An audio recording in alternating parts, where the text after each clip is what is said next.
So today I have a customer that came in with 2010 XKR and he wanted a performance tune. But after I actually drove the car and did some logging, I couldn't figure out for the life of me.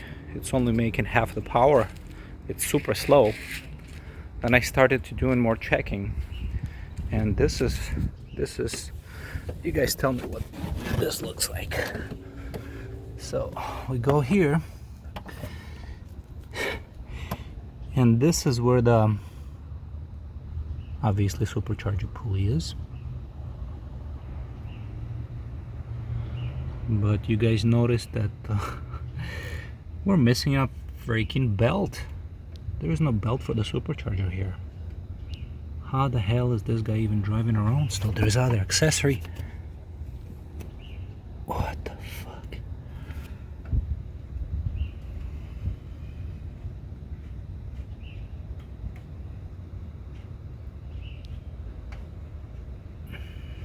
Yeah, the pulley is just can be freely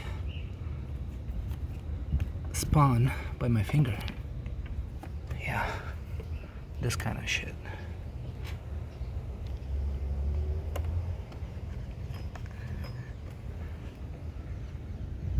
Who did the work? From what I hear, it's Mina Gallery that did the pulley install. Did they forget the belt? This isn't even connected. Yeah, this is just crazy.